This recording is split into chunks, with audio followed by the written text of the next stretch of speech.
Greetings and salutations. This is Suzanne Titkemeyer coming to you live from my bedroom in Tamarindo, Costa Rica.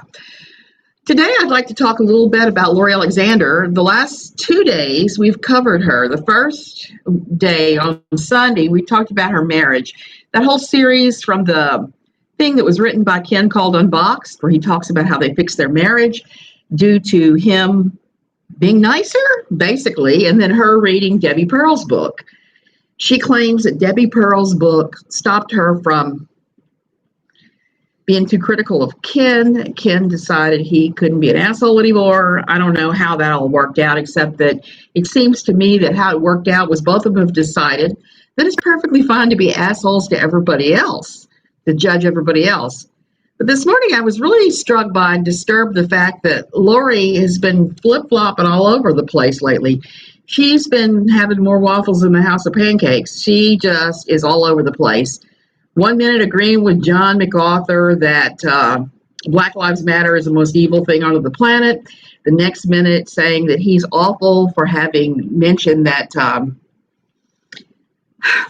thinking that fathers were responsible for divorce and fatherlessness and stuff. Well, surely they do play some kind of role in the role of families, unlike Lori is trying to say, but not every single role. Everybody plays a part in fault, and that's one of the things that irks me the hardest about her.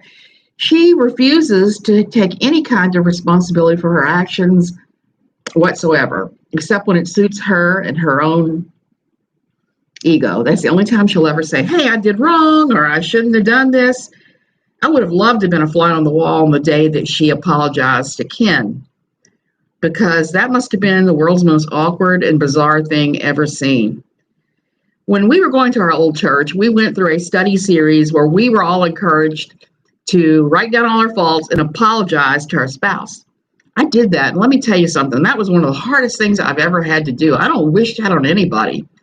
I think it's necessary every now and then, but I think also if you keep short offense lists and you don't explode and you don't do all the crap that Ken and Lori were doing, then you're usually pretty golden. I mean, you can say sorry real quick, but to have these long lists, oh my gosh, it's the most frustrating thing on the sun to have to do, and humiliating and everything else. Better not to take offense and give offense. Better just to try and be a nice person and keep some consistency in your theology, whether you have theology or not. Know what your limits are, where your boundaries are, and what you want out of your marriage. And don't listen to Ken and Lori about marriage, because they will get you in trouble every time.